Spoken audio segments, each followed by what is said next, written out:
সম্মানিত হচ্ছে, এটা বাতাসে ভেসে আসে না, এটা কখনো হেলিকপ্টার থেকে নেমে আসে না, এটা ধীরে ধীরে অর্জন করতে হয়।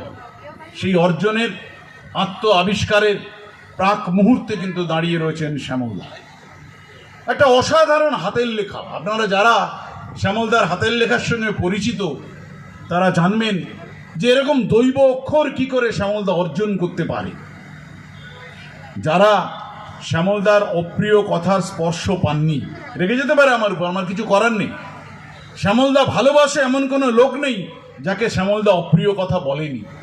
এই অপ্রিয় কথার স্পর্শ যারা না পেয়েছে তারা শ্যামলদার হৃদয়ের স্পর্শও পায়নি, এটা আমি বুঝি। আর অনুযোগের গ্রহণ করার যে অসাধারণ ক্ষমতা শ্যামলদা। আনন্দবাজারে শ্যামলদা চাকরি করতেন, আনন্দ মেলাতে।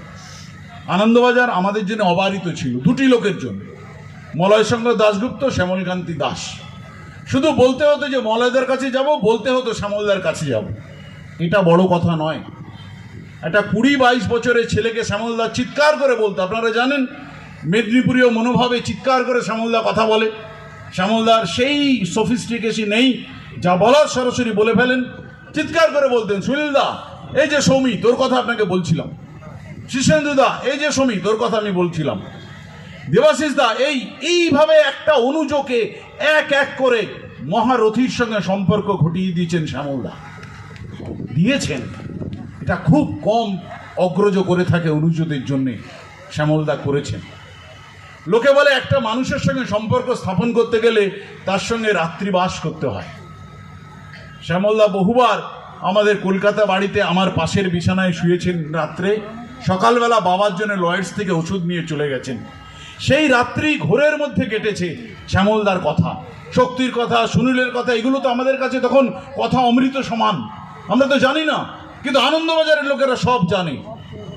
দেবাশিস দ্বারা জানে, রতনতনু ঘাটিরা জানে, শ্যামল দ্বারা জানে।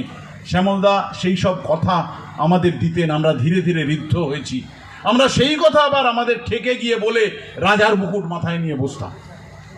এই শ্যামলদা, এই শ্যামলদার জন্য আমি 4.5 ঘন্টা অতিক্রম করে এখানে বলতে এসেছি। কি বলবো সেটা বড় কথা না, শ্যামলদাকে সম্মান জানাতে এসেছি, প্রণাম জানাতে এসেছি।